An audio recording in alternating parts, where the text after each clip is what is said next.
everyone, I am Ananya Bajpai and today I'll be talking about reproduction in plants. There are two types of reproduction, asexual reproduction and sexual reproduction. Each new organism obtains two sets of chromosomes from its parents that store instructions in the genes. Asexual reproduction involves one parent and results in the production of genetically identical offspring. It is quick and efficient for farmers if the parent organism has all the characteristics that the farmer needs. It is used as a survival strategy for species in a particular area if the parent is pretty well adapted. Potato plants, for example, grow tubers in underground stems, which are basically swellings that grow larger as large quantities of sucrose is received from the leaves above and it gets stored as starch. Tubers are harvested as food while some are saved to produce next year's crop. Some other examples of organisms that asexually reproduce are bacteria by binary fission and Hydra, which lives in fresh water by budding, in which its buds break away from the parent. Sexual reproduction is the process that involves the fusion of the nuclei of two gametes to form a zygote, resulting in the production of offspring that are genetically different from its parents. A gamete is a haploid sex cell, which means that it contains half the set of the normal number of chromosomes of the species. After fusion of a male gamete with a female gamete, the resulting zygote contains two sets of chromosomes because m plus n is equal to 2n. This ensures that the chromosome number of the species is maintained. Formation of gametes is done in male and female reproductive organs. It occurs by the cell division meiosis, in which a diploid nucleus splits into four different haploid nuclei. Hermaphrodites are organisms that produce both male and female gametes. For example, most flowering plants, earthworms, and slugs. Let's talk about flowers as reproductive organs. This is a petal which is a colored structure formed to attract insects. It contains guidelines that runs from the top to the bottom to guide pollinators such as insects towards the nectary gland. Anther synthesizes and stores pollen grains which contain the male gamete in plants. The filament is a stalk part of the stamen, which is the male part of the plant and contains the anther to the base. Sepal is a leaf-like structure that protected the flower when it was a bud. The receptacle supports the flower and connects it to the stalk. The stigma catches pollen grains which are either blowing in the wind or have been brought by a pollinator. The style connects the stigma to the ovary so that the pollen nucleus can travel down through the tube. An ovule is a small structure inside an ovary that contains the female gametes. The male plant gamete is the nucleus of a pollen grain. It can either be spiky or smooth and it is often yellow colored. Each grain is surrounded by a protective coat. This is a young anther. There are 4 pollen sacs that contain pollen. When the anther has matured, pollen grains are released as the pollen sacs burst. The female gamete is the nucleus of an ovule.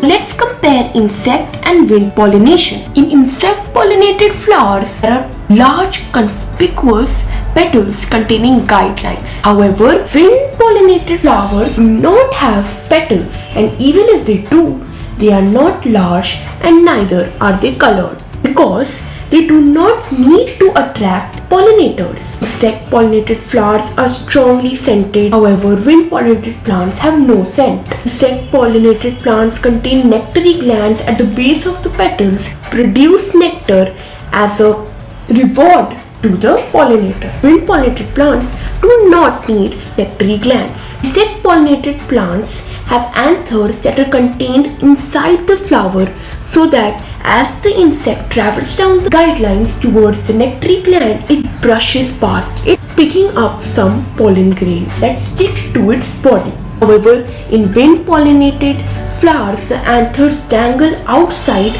so that when they release the pollen grains, it catches the wind and blows away.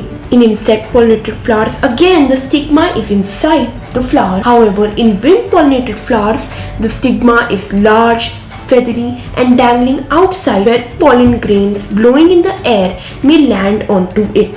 Pollen grains of an insect-pollinated flower are sticky and spiky so that it sticks to the body of the pollinator. In wind-pollinated flowers, anthers produce smooth and light pollen grains can be blown easily. A large amount of pollen is released by both insect and wind-pollinated flowers, but it is much larger for wind-pollinated flowers because most are blown away and are lost. They may never reach another flower of the same species. The transfer of pollen grains from the anther of a flower to the stigma of the same flower or a different flower on the same plant is self-pollination. In contrast, the transfer of pollen grains from the anther of a flower to the stigma of a flower on a different plant but of the same species is cross-pollination. There is much more genetic variation in cross-pollination than in self-pollination, but both do produce some amount of genetic variation.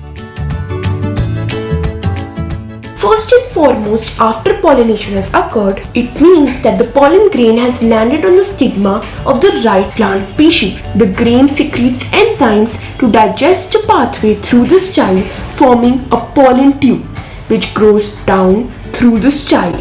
Then the pollen nucleus travels along the tube, entering ovule through the micropyle. The ovule is surrounded by protective integuments but with a small opening, which is the micropyle. Then the fusion of nuclei of two gametes, fertilization occurs. Sepals, petals and stamens die, shrink and fall off after fertilization because now there is no need for them. Each zygote in all fertilized ovules starts to divide by mitosis to form an embryo plant, and the ovule becomes a seed. Seeds are dehydrated, which means that they are dormant, inactive, as metabolism is very slow. This dormancy helps them survive harsh conditions of cold and drought. To initiate germination, water, oxygen and a warm temperature are needed to help increase metabolic reaction. What are the pros and cons of asexual and sexual reproduction? Asexual reproduction does not produce as much genetic variation. This is helpful when a plant is well adapted to its environment and has plenty of space, because then offspring will also be equally well adapted and will grow well in the environment. Additionally, a single organism does not have to wait to be pollinated, thus it is useful when a habitat is isolated. However, if the area gets overcrowded, adaptation of offspring and parent plant are so close to each other, causing struggle and competitions of resources for survival amongst the same species. Vulnerability of species increases as chances of attacks by pests, disease increases.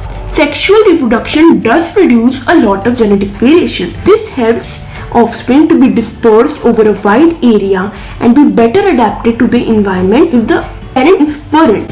For example, if a new disease comes along to which the parent organisms are not resistant, offspring which are genetically different may be resistant, which ensures the stability of the species.